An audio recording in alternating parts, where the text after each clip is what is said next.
Welcome back to our AS Net Study. This is the ethics series, and this is the 43rd video in this ethics series. We are discussing the 6th unit, ethics in public administration. In the last video, we talked about ethics in international relationship. Now, a further the extended discussion on the same topic, ethics in international funding. We are going to have a discussion here. We'll talk about ethics in international funding and also ethics in trade and business also. And finally, we are going to see the way forward. You can use the same way forward for both funding as well as the trade.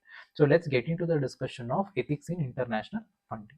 So usually funding, there will be one donor country, there will be one receiver country, and whenever you think of these donors, usually it will be either it will be countries, and especially whenever we think of countries, it is developed countries, or it will be international institutions like World Bank, IMF, Asian Development Bank, these kind of institutions. So either one country gives funding to another country, especially usually in general developed country to developing or least developed countries, or there will be funding from international institutions like World Bank, IMF, Asian Development Bank, these kind of institutions. Now let's see the types of funds. What various kinds of funds we usually see?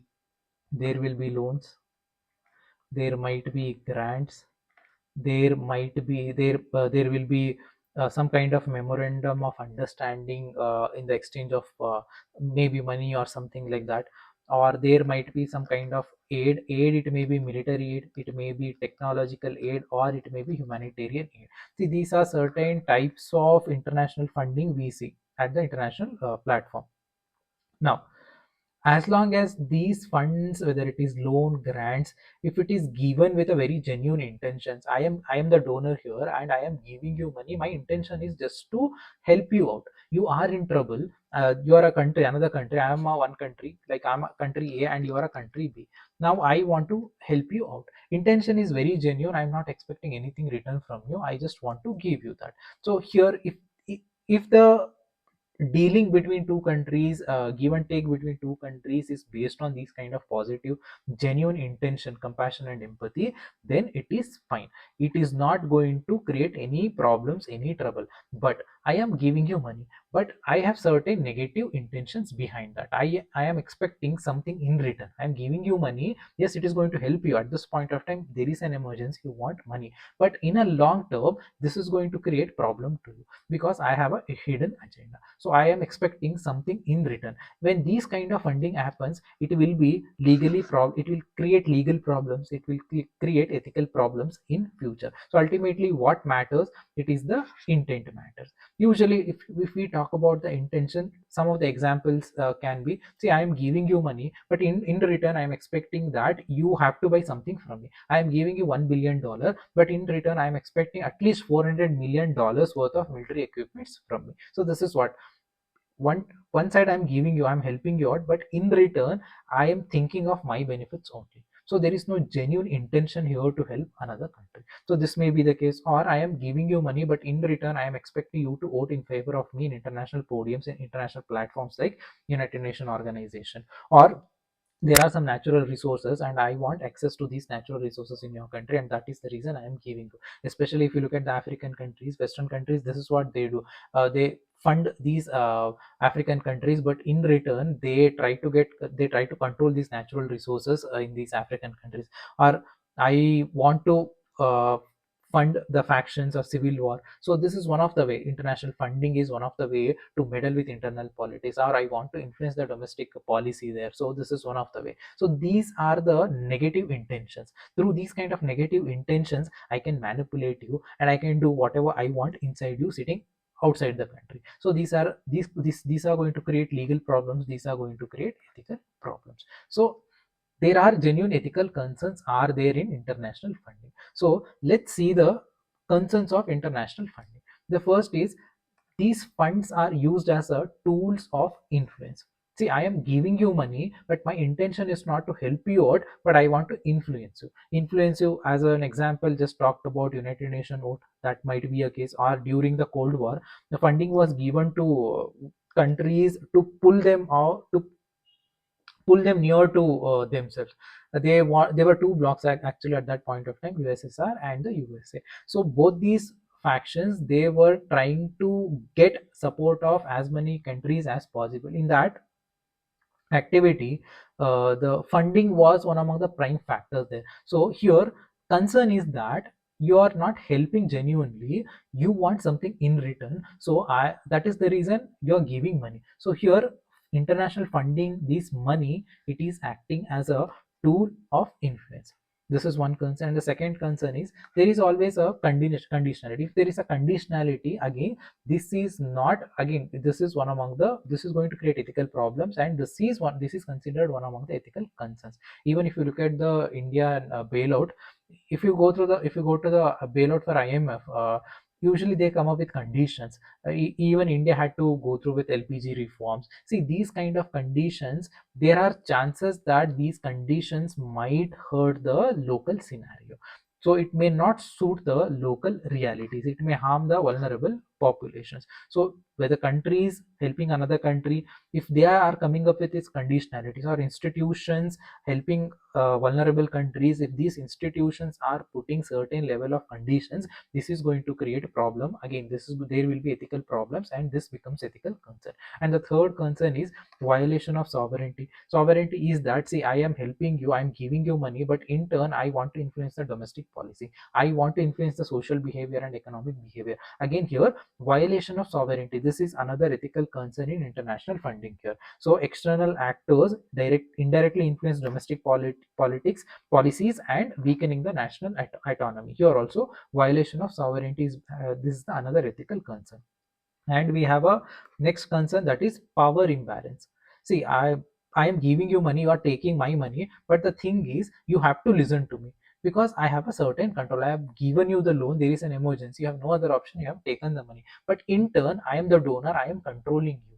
Now your autonomy has been controlled. Now in the last point we talked about sovereignty, there is a violation of sovereignty by violating your sovereignty, by taking that power from you. Now I am going to create a power imbalance. This has become another ethical concern, that power imbalance, donor nations dominate decision making, recipients accept terms due to economic necessity. And risk of dependence, see, what happens most of the times, it happens even at the real world, that I am taking, I am a receiver, I have taken money, and it is a easy money. Now I am dependent on these kind of money from other countries. So it is a easy money. There is again ethical bankruptcy is there. I am not working hard to earn money, but in turn I am depending on these kind of funds. So here it's not that every time donor is at negative side, even at the receiver also, receiver can also start manipulating the donors.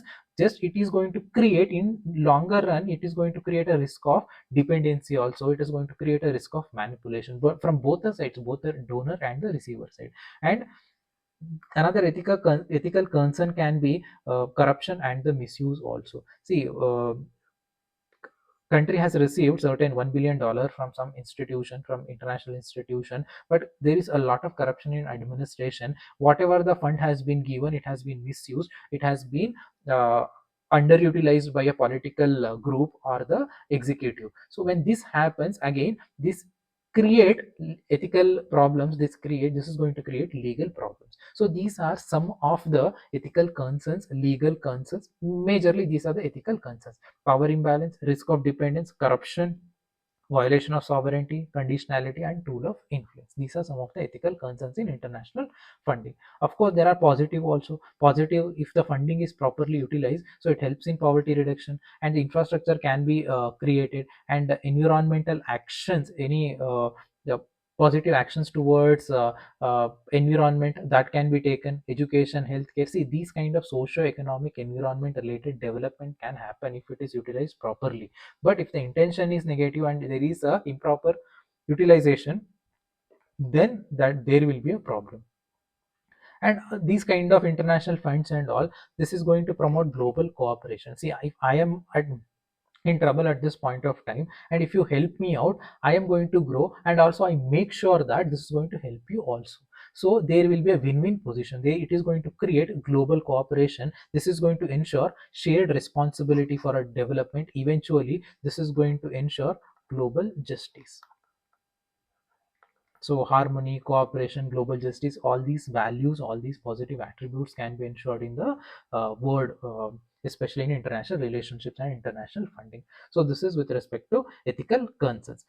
Positives, negative, both we talked about it. Negatives, all these things, power imbalance, all these things. Positives, it ensures global cooperation, it ensures global justice, it ensures shared responsibility, it ensures inclusivity, it ensures that compassion and empathy also. These are some of the positives, positive ethical concerns, and the negative concerns also with respect to international funding. Now let's see the ethics in international trade. See, if there are, if we are having a trade, and if I ensure ethical conduct, and if I am honest in my dealings, and even if you ensure the same thing, it ensure the ethical conduct. If there is ethical conduct, then there are some positive attributes we can see at international trade. What are the positive attributes? There will be professionalism, there will be honesty, there will be compliance to the international law, whatever the international trade agreements, all these things are there, there will be compliance. I am also ensuring ethical conduct, you are also ensuring the ethical conduct. There will be transparent in dealing and negotiations, and this is going to ensure sustainable development in international relationships, sorry, international trade. There will be win-win kind of situation. This trade is helping me, at the same time this trade is helping you also. So there is a win-win situation if there is a ethics in international trade and business. And see, when there is a ethics, when there is a ethics, leads to win-win situation. And this win-win situation, this is going to promote welfare.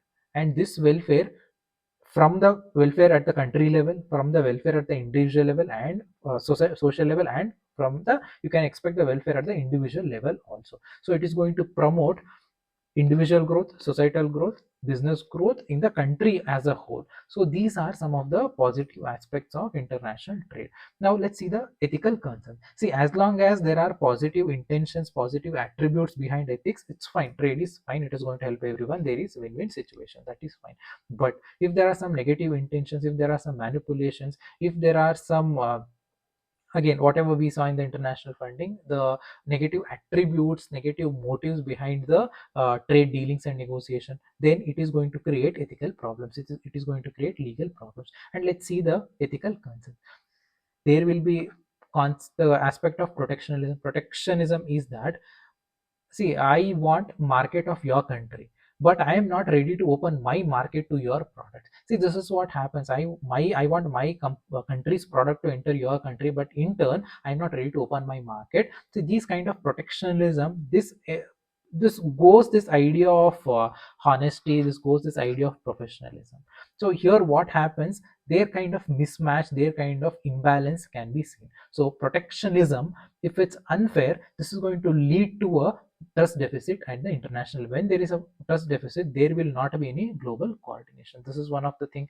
So usually wealthier countries protect their market agriculture from cheap export of poorer nation, restricting fair competition. Again, this goes against the fair competition. And WTO criticism, WTO, World Trade Organization, it is there to it make sure that fair trade happens. But what is happening is that you're focusing on trade, but in turn you are ignoring other aspects. You are prioritizing the economic growth, but you are ignoring human rights, you are ignoring environmental concerns also. There should be a balance, but here what is happening, the imbalance has been created because finances matters a lot and priority has been given to the economy. So this reduces sovereignty of individual nations and raising democratic and ethical concerns. Protectionism and the WTO concern, the WTO criticism is that prioritizing economy by ignoring human rights and environment concerns. And the next the ethical concern is that trade negotiations, most of the trade negotiation, yes, it has been accused that some kind of mismanagement is happening. The same whatever we studied in the protectionism, that I want positive benefits for my country, but I don't even care if it helps you, helps other country or not. See, whatever the trade happens, it should be win-win situation. But what I am doing, I just only focusing on my side.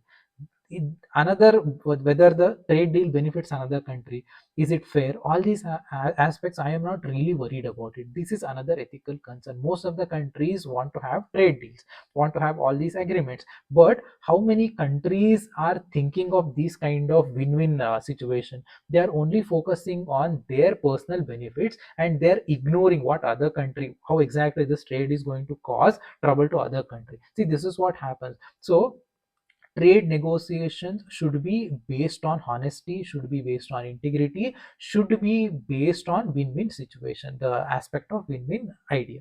And then lack of ethical code. No universally accepted ethical framework are there at international level for international trade and businesses. We have WTO.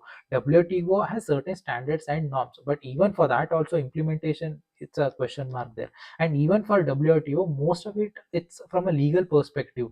The only ethical aspect WTO talks about is a fair trade, but there is no conduct, there is no ethical framework for it. There is no universally accepted ethical framework for a international business, international trade. See, this is another ethical concern.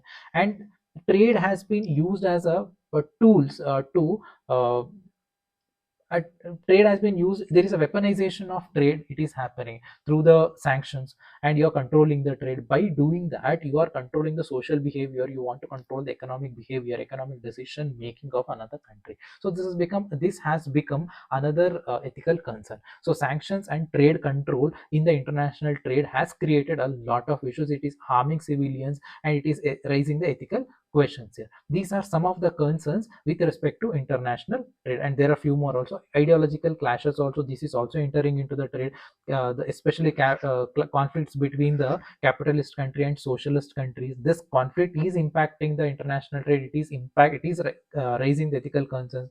And aspect of subsidy manipulation, it is also there. Some of the countries, see, I want to give subsidy to farmers in our country, but I am going to oppose if your country gives a subsidy to the farmers. See, what it is happening is, here the ethical value of equality, ethical value of fairness, you are not supporting it. These objectives are not supported through these subsidy manipulation. And diplomacy and neoliberalism, pushing economic agenda under the guide of diplomacy. See, these are manipulation, these are ethical concerns we are seeing in the international trade. And even there is an illegal trade, it is also rising. Then smuggling, trafficking of endangered species, animal parts, prohibited goods, dangerous chemicals, all these things are happening. And even controlling has become a challenge, and eventually this is also raising a legal concern as well as the ethical concern. So these are some of the ethical concerns in the international trade. In the last few slides we talked about ethical concerns in international funding, and now here we talked about ethical concerns in international trade. Now we'll talk about way forward. You can use the same way forward for both topics, trade and the international funding. So let's see the way forward. First is that way forward is that how to deal with these concerns. The first and foremost, we need international ethical code of conduct, both for funding as well as the trade. Let us have a standard.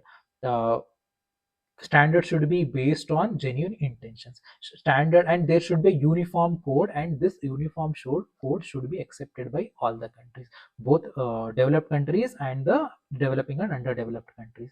And who should involve here? From individual to big corporation to international agencies, everybody should involve, everybody should give their contribution. But make sure that ultimately whatever the guidelines you come up with, whatever the codes you come up with, that has to be accepted by everyone. The reason you are involving various stakeholders is that you are going to get the diverse point of view. So corporate individuals should define, understand, commit to ethical values to build trust and ensure fair dealings. This is one thing. So what we need? Ethical, international ethical code of conduct. And we need ethical values from a two dimension. We need both rigid values as well as a flexible values. The rigid value is that where you cannot compromise. What are the rigid values? Professionalism, honesty, integrity. These are non-negotiable. These should be there at any international transactions or any international dealings. But there should be some flexibility of values also there according to the circumstances. And this contextual, these elements include the cultural practices,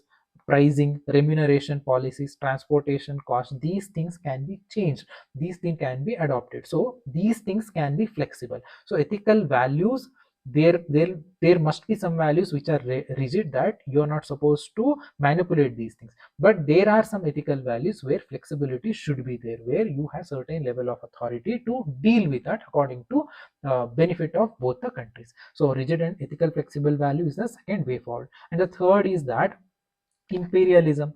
See, imperialism, what happens, you want to control the trade of other country, or you want to maintain your hegemony. This should not be the thing. Usually what happens, the colonization, this is what happened. Imperialism, colonization, all these things have impacted the world in an extreme bad manner. Now a neoliberal, sorry, idea of neo-colonization, neo-imperialism, they are emerging in a different way through the international funding, through the international trade. See, that has to be eliminated. So whatever you do, make sure that these neo-colonization, neo-liberalization, or avoiding or making monoculturist everything, these kind of aspects should be eliminated. So trade must enable all nations to grow and prosper equally. So win-win situation.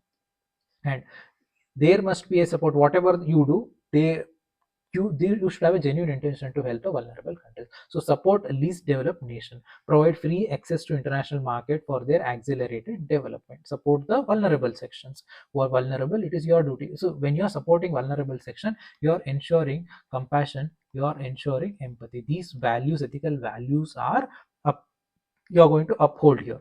And restrict the hazardous trade. And then inclusivity, this is also another way forward, where inclusivity means there is an acceptance. Inclusivity means there is a level playing field. Inclusivity means I am going to make a benefit, you are also going to make a benefit out of it. It is not that gain of one country is not a pain of another country. So there will not be gain of one country, it will not lead to pain to another country. So this condition will be eliminated if there is an inclusivity. Now I genuinely want to help you, I genuinely want both the countries to grow. This is inclusivity. And cultural understanding of international interaction, this is also very much necessary to have a positive dealing. Sometimes what happens, even though your intention is not something negative, but the circumstances, situation, or maybe due to ignorance, it creates some kind of ethical concerns. So in order to avoid that, you need to have this cultural understanding. And these cultural understanding promotes ethical codes, ethical implementation, and this is going to create some sustainable model between interaction between two countries. So these are some of the way forwards with respect to international funding, with respect to international trade.